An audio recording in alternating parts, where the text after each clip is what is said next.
This is a quick response to Professor Anton's video called Impatience, Study and Self-Transformation. Yeah, there's a lot of stuff in there, Corey. It's very dense, yeah. But there's one particular bit which I found really interesting, which is about whether we return to these videos or not. Because you're talking about books and how you a typical user of a book, or someone who's uses a book a lot in the way that you do, is you would read the book, but you would also go back to it and make marginal notes. Maybe do some underlining. Maybe go back again, make a different set of notes. Really familiarise yourself with this one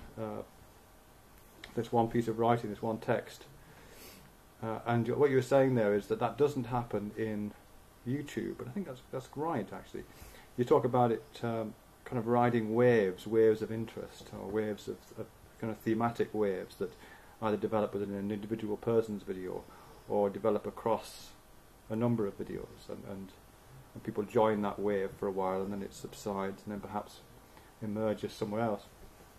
And I think that's a really great observation, actually. I can associate with that image quite a bit. And certainly one of the things I found in my videos, and I'm guessing this is a common experience, is that I keep finding myself coming back to the same themes over and over again. In fact, I've made a couple of videos about this, comparing it to that sensation you have when you've got a broken tooth in your mouth and your tongue keeps going back to the broken tooth to kind of check it and to kind of feel its shape, but also to feel its brokenness.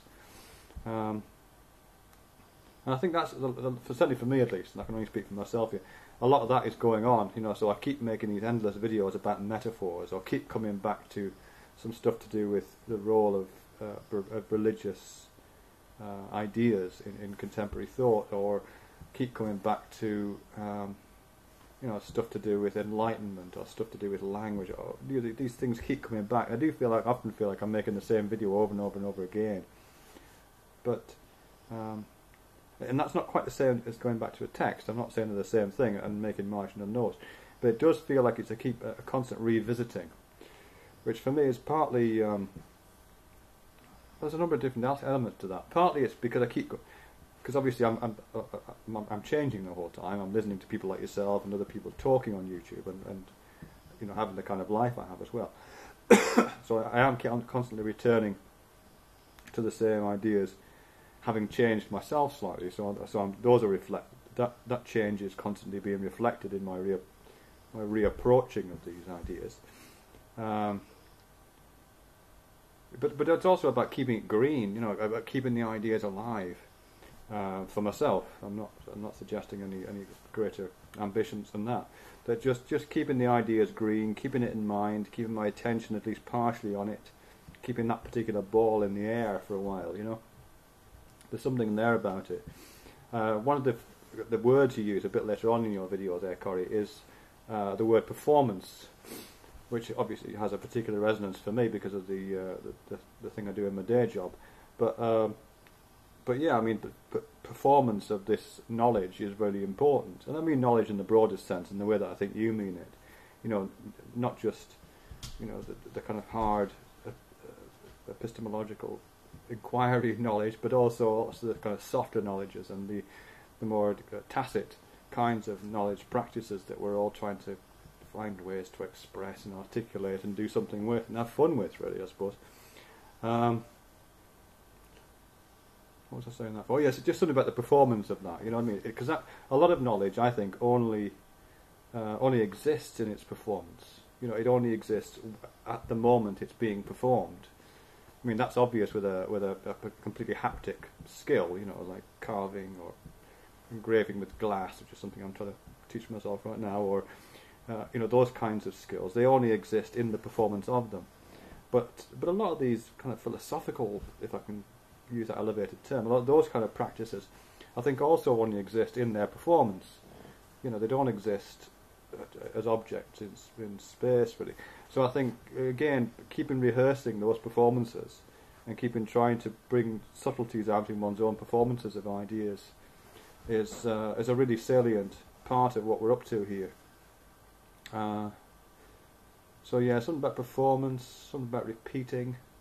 I think you used a word like repeating or rereading. Was it rereading or repeating? Yeah, I think you said rereading, about rereading. And this going back to this thing is really important.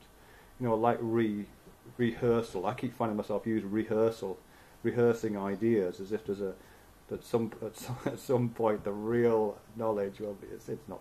Yeah, it doesn't really make any sense. But kind of rehearsing information and repeating it. And retelling it and reperforming it in slightly different ways.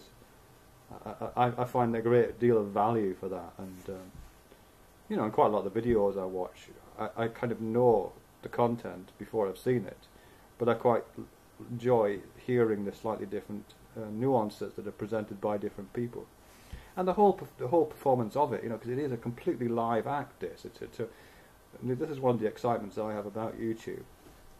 I mean, I'm not coming to this as an academic. I mean, I am an academic in a different life, but I'm not coming to YouTube as that. So I'm not analysing this stuff for more than I am now. But one of the, you know, but if I was to do that, it would be in terms of its performativity and its existence as a live knowledge gathering and dissemination, knowledge transfer process. Because there's such a lot of knowledge being performed in the act of performance. I mean, I'm just thinking of something like Math Fails right now. Probably doesn't mind me mentioning his name, but I mean the very interesting performances he's giving right now, and what that performance is doing to the knowledge that is being performed is fascinating to watch, I think. Yeah, I don't know why I picked that particular one as an example, because there's lots of those kinds of examples around of people performing the stuff that they know, and collective performances taking place, collaborative performances, and it's fascinating stuff, really. Yeah, I think that's probably it. Really. I mean, there's lots of stuff on your video there, Corey. Some great stuff. And I should probably give it more time. But I wanted to pick up on that particular bit, the idea of going back to something. I suppose where it would lead me in some ways is towards people like McLuhan, who obviously you know much more than I do, and people like Innes, and the whole stuff to do with kind of orality and oral culture and storytelling and that end of it really, because there seems to be a lot of that going on. I mean, I understand what you're saying about the book thing and the relevance of singular focus, almost like Talmudic attention to a piece of linear information that which one could come out of and then distribute to the cocktail party of YouTube. I'm completely with you on that one. I'm just trying to put that alongside some of this oral culture, orality, rehearsal, performativity stuff that, you know, I think is also really interesting.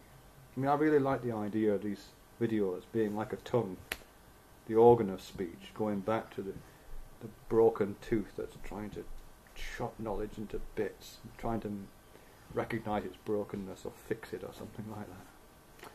Anyway, that's great stuff. Thanks very much for that.